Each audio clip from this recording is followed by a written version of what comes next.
Hey guys, welcome back to the channel. Guys, I was watching this video from Jordan Peterson, and he was talking about how young guys should aim, or one of the things that young guys should aim for, is to be the strongest person at their father's funeral, right? And it unlocked a memory that I had from a few years ago. This is when I was 9 years old. Uh, it's about how my dad reacted to when my grandfather died, right?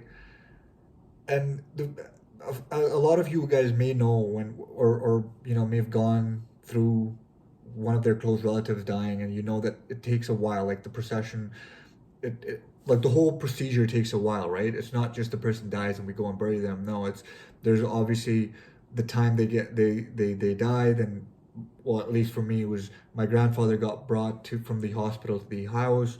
They laid him out, and then the next day they had his funeral in the morning. They had the funeral prayer, and then after that, they had people come over to give their condolences and remember the person and pray for him or whatever.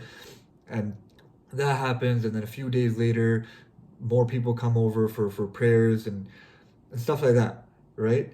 So it's kind of an ordeal. It's a few days long process when a person dies in our culture or in our religion. So I remember my dad's reaction throughout the whole thing. And he was so strong, so emotionless in a way. But I'd not see him shed a single tear, right? Everybody around him was crying. My grandmother was crying. My mother was bawling her eyes out. His sisters were crying. But he was there, standing tall, strong, and unmoved like a tree. And I'm sure he was hurting. I'm certain of it, right? In fact, I know he was hurting because he loved his father more than anyone in the world. But he was strong. He was there for the people who needed him in that moment. And that's what Peterson was talking about. He said that when your father dies, it's a period of transition. It's when you truly become a man, right? Because before, like currently, I have my dad alive, alhamdulillah, and hopefully that stays the case for many, many, many years to come.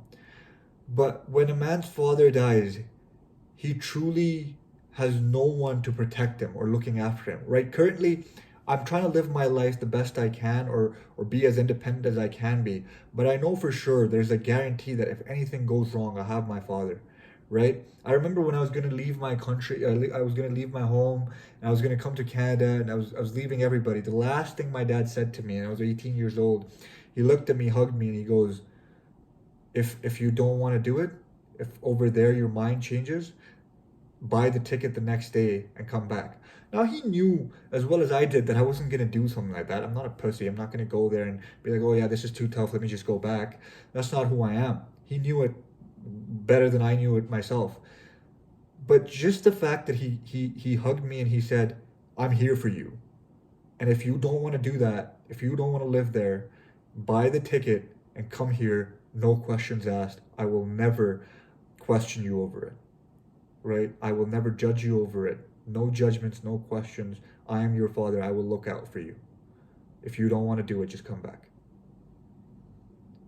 That moment sticks out to me, right? I remember those words like he said it to me yesterday.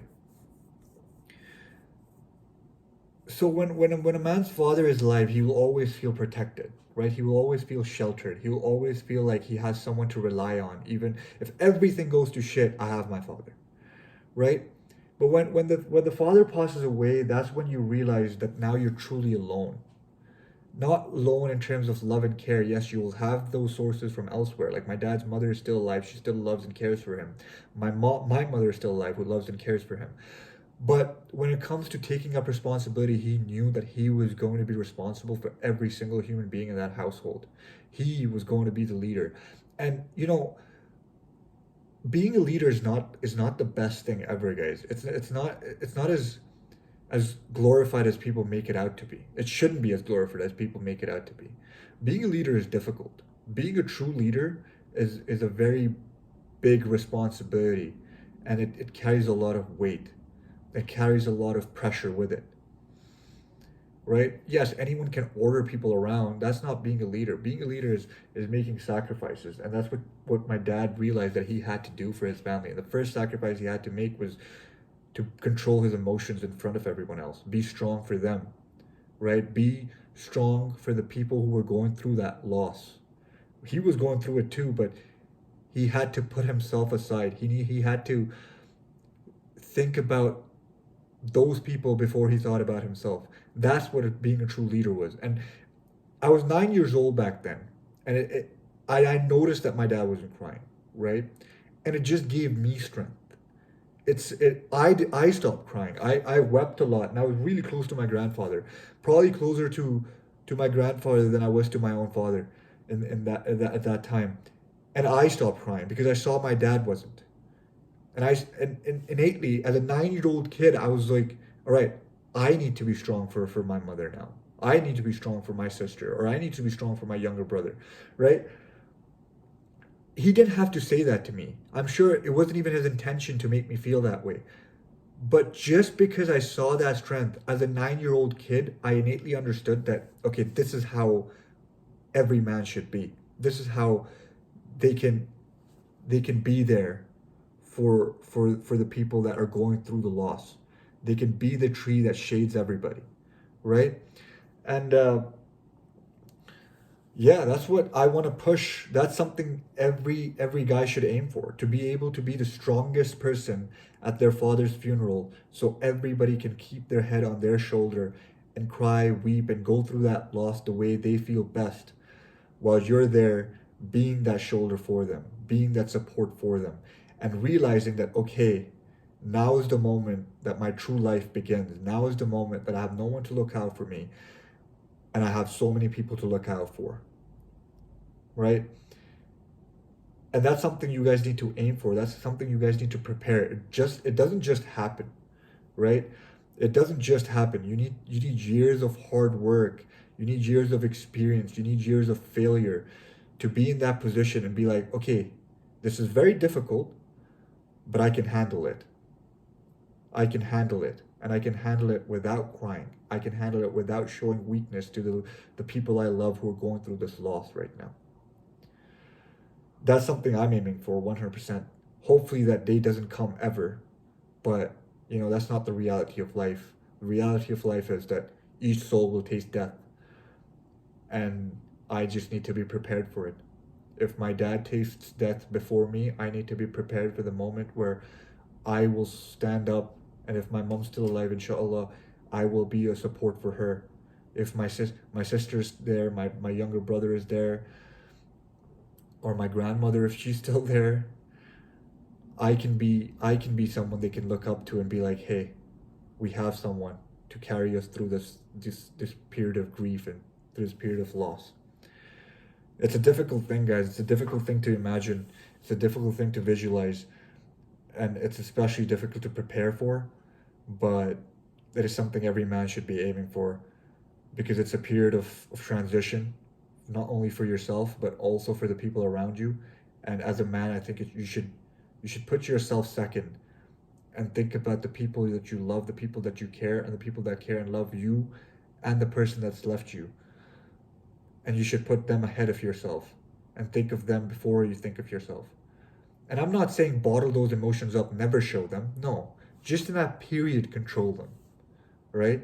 My mother told me that my dad, after everything was over, he came and he cried and wept in her lap. This is a secret. Now announced it to the entire world. But he wept. My mom said he wept like a baby in her lap. But this was when everything was done, all the procedures were taken care of. Days had passed. Everyone had gone through their grief. Everyone had cried their tears. That's when he went, okay, it's my turn now. So that's all I'm saying. Control your emotions in that initial phase where they hit you hardest, right? And then let them out when you think it's a better time to do so.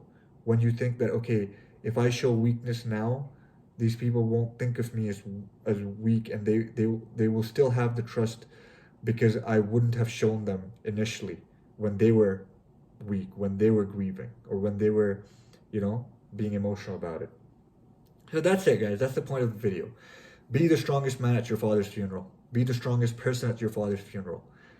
Right? I know my dad was visualizing all the responsibilities that were going to be dumped on his shoulders after his dad had died. We lived in a joint system, right? Not only did he have to take care of a whole family, but he also had to look out for them. He had to provide for them. He had to protect them. He had to shelter them. He wasn't just thinking of his two or three kids in that moment. He wasn't just thinking of his wife and three kids in that moment. No, he was thinking about his wife, three kids, his mother, his younger brother, two sisters that he had to get married off, all those responsibilities that were going to be dumped on his shoulder. And he was a young man, 30, he was 30 something. I think he was 30, 32. He was 32 years old. That's still a very young man when you look at the grand scheme of things and the pressure he was under. And along with that, the sorrow and the pain he had of his father's passing. Because not only was he stressed out about all the responsibilities that were going to be dumped on him, but he also was going through those feelings of pain and sorrow. And to go through all of that, yet not shed a single tear or show a single emotion of anxiety or weakness, in my eyes, just glorified him so much. Like every time, I feel a certain way about my father, or I think that maybe, he could have done that better, or he could have done this in a better way. I just think back to that moment and I'm like, no, whatever he does perfectly, because in that moment, when everybody around him was weak, he was strong. That man in that moment not only earned that 9-year-old kid's trust, but every single family member trusted him with all their heart, because they saw that he was strong and he was the tree that they could take shade under. That's what I want for each one of you. That's what I want for myself. And that was the perfect example of what Peterson was talking about, being the strongest person at your father's funeral. So that's it, guys. Be the strongest person at your father's funeral. And until next time, I love you guys.